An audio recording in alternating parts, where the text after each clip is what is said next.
These days were so special for me. ഈ ദിവസങ്ങൾ എന്ന് പറയുന്നത് എനിക്ക് ഭയങ്കര സ്പെഷ്യലും ഭയങ്കര മനോഹരമായിട്ടുള്ളതായിരുന്നു. കൂടുതലൊന്നും പറയണ്ട, സൂപ്പറാണ് കേട്ടോ. അപ്പോൾ എല്ലാവരും ഇതാണൊക്കെ ഭർത്താക്കന്മാരെയും ഭാര്യമാരെയൊക്കെ പൊയ്ക്കൊണ്ട് എങ്ങോട്ടേലൊക്കെ പോവുക. ഒരുപാട് കിലോമീറ്റർ താണ്ടിയൊന്നും പോകണ്ട, തൊട്ടടുത്തൊക്കെ എവിടെയെങ്കിലും പോയി വെള്ളമോ കായലോ സൺസെറ്റോ സൺറൈസോ ഒക്കെ കണ്ട് ഇങ്ങനെ ഇരിക്കുക. അതൊക്കെ രസമാണ് കേട്ടോ.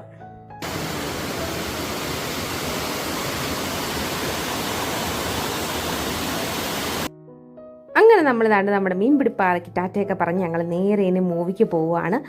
ഒന്നുകൂടെ വരണം അവിടെ വെള്ളത്തിലൊക്കെ ഇറങ്ങി ഒന്ന് കളിക്കാനായിട്ട്, എല്ലാവരുമായിട്ട് ഒന്നുകൂടെ വരണമെന്നൊക്കെ എന്നോട് പറഞ്ഞിട്ടുണ്ട്. അപ്പം എനിക്ക് തോന്നുന്നു 10, 20, 30 കണ്ടായിരുന്നു ടിക്കറ്റ് റേറ്റും കാര്യങ്ങളൊക്കെ. അപ്പം ഇതാണൊക്കെ വൈകുന്നേരമൊക്കെ വന്ന് വെയിലില്ലാത്ത സമയത്ത് വന്ന് വെള്ളത്തിലൊക്കെ ഇറങ്ങി കളിക്കാൻ പറ്റിയൊരു സ്ഥലമാണ്. എല്ലാവരും ഒക്കെ വരണം കേട്ടോ.